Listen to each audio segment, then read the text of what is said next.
Miss பண்ணிடாமல் கண்டிப்பாக இந்த சட்னியை ஒரு முறை உங்கள் வீட்டில் ட்ரை பண்ணி பார்த்துடுங்க. இந்த சட்னி செஞ்சப்போ எங்கள் வீட்டில் வேணும் வேணும்னு கேட்டு வாங்கி சாப்பிட்டாங்க. அவ்வளோ ஒரு அட்டகாசமான டேஸ்ட்டில் இருந்துச்சு இந்த சட்னி. ரொம்ப சிம்பிளான இன்க்ரீடியன்ட்ஸ் வச்சு ஒரு 10 நிமிஷத்தில் இந்த சட்னியை நம்ம ரெடி பண்ணிடலாம். இவ்வளோ நேரம் சட்னி எப்படி பண்ணங்கிறத ஷார்ட்டாக பார்த்துருப்பீங்க. வாங்க டீட்டெயிலாக பார்த்துடலாம்.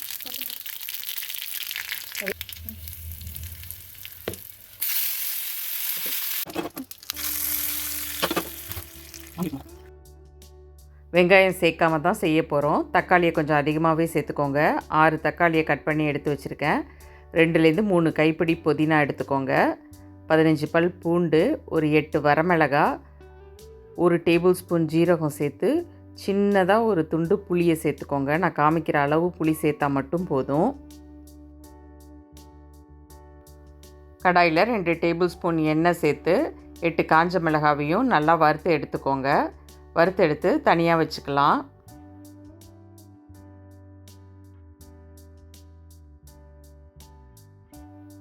அடுத்ததாக 15 பல் பூண்டு எடுத்து வச்சுருந்தோம். அதையும் சேர்த்து நல்லா கலர் சேஞ்ச் ஆகிற வரையும் வறுத்து எடுத்துக்கோங்க. பூண்டை வறுத்துட்டு இருக்கும்போதே நம்ம எடுத்து வச்ச புளியையும் சேர்த்துடலாம். பூண்டு நல்லா வறுப்பட்ட பிறகு அதையும் தனியாக எடுத்து வச்சுக்கோங்க. இப்போ புதினா இலையெல்லாம் சேர்த்து அதையும் நல்லா வதக்கிக்கோங்க.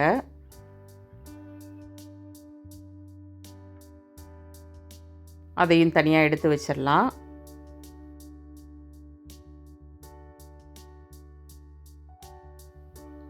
கடைசியாக கட் பண்ண தக்காளியும் சேர்த்து நல்லா சாஃப்ட் ஆகிற வரையும் வதக்கி எடுத்துக்கோங்க. சாஃப்ட் ஆகிறது மட்டும் இல்லாமல் கொஞ்சம் கூட பச்சை வாசனை இல்லாத அளவுக்கு தக்காளியை நல்லா வதக்கி எடுத்துக்கோங்க. இப்போது வதக்கின இன்க்ரீடியன்ட்ஸ் எல்லாம் நல்லா ஆறின பிறகு மிக்சர் ஜாரில் சேர்த்துருங்க. 1 டேபிள் ஸ்பூன் ஜீரகம் எடுத்து வச்சுருந்தோம். அதையும் சேர்த்துட்டு சட்னிக்கு தேவையான அளவுக்கு உப்பும் சேர்த்து மிக்சர் ஜாரில் அரைச்சி எடுத்துடலாம். ரொம்ப ஸ்மூத்தாக அரைச்சிட வேண்டாம். சட்னிக்கு ஒரு தாளிப்பு கொடுத்துக்கலாம். 2 டேபிள் ஸ்பூன் எண்ணெயோட 1 டேபிள் ஸ்பூன் கடுகு சேர்த்து 1 வரமிளகாய் கிள்ளி சேர்த்துக்கோங்க. 1 டீஸ்பூன் பெருங்காயத்தூள் சேர்த்து வாசனைக்கு 2 கொத்து கருவேப்பிலையும் சேர்த்துக்கலாம்.